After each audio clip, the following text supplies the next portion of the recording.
সন্তানদেরকে অনুরোধ জানাই, তোমরা প্রগতিশীল সমৃদ্ধশালী এটি বাংলাদেশ গঠনের জন্য নিজেরা সবাই জাতীয়ভাবে ভূমিকা রাখবে। সেজন্য তোমাদেরকে অবশ্যই ভালো মতো পড়াশোনা করতে হবে, নিজেদেরকে তৈরি হতে হবে। বাংলাদেশের সারা পৃথিবীর অর্ধেক জনসমষ্টি হচ্ছে নারী। তারা যদি সমৃদ্ধ হয়, শিক্ষিত হয়, উন্নত হয়, তাহলে অর্ধেক পৃথিবী উন্নত। সেই জন্য আমরা এটা অনুধাবন করে আমাদের মা বোনদের জন্য, সন্তানদের জন্য আমরা পরিকল্পনা সাজিয়েছি। সবাই দোয়া করবেন।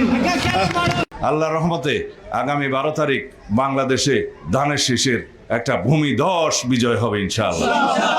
জনগণের ব্যাপক সমর্থনের মধ্য দিয়ে, জাতীয় ঐক্য সৃষ্টির মধ্য দিয়ে বাংলাদেশ জাতীয়তাবাদী দল বিএনপি এমন একটি সরকার ব্যবস্থা পরিচালনা করবে যে সরকারের মালিক হবে সকল জনগণ। এই দেশের রাষ্ট্রের মালিকানা জনগণ ফেরত পাবে সেই 12 তারিখের নির্বাচনের মধ্য দিয়ে। আপনার ভোট আপনি দিবেন, যাকে খুশি তাকে দিবেন, আপনার পছন্দ অনুযায়ী প্রার্থীকে দিবেন, গণতন্ত্রকে শক্তিশালী করবেন। বাংলাদেশে যাতে আমাদেরকে কোনোদিন এই কথা শুনতে না হয় যে সুমনের মা জানলা খুলে সারা রাত অপেক্ষা করছে তার সন্তান কবে ফিরবে।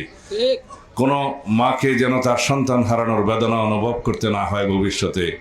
যারা গণতন্ত্রের দাবিতে সংগ্রাম করেছে তাদেরকে মর্যাদাবান করতে হবে।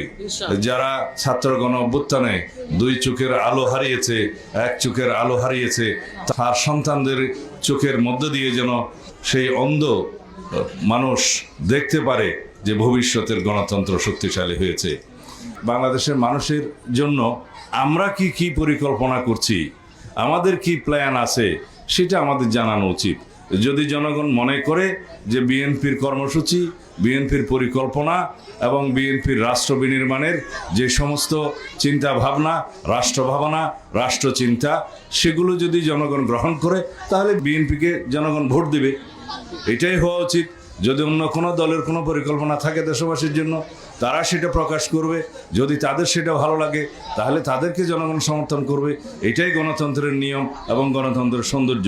তা না বলে মরলে পরে জান্নাত পাবে এই কথা বলে যদি কেউ ধোঁকাবাজি করে, আপনারা সাবধান থাকবেন।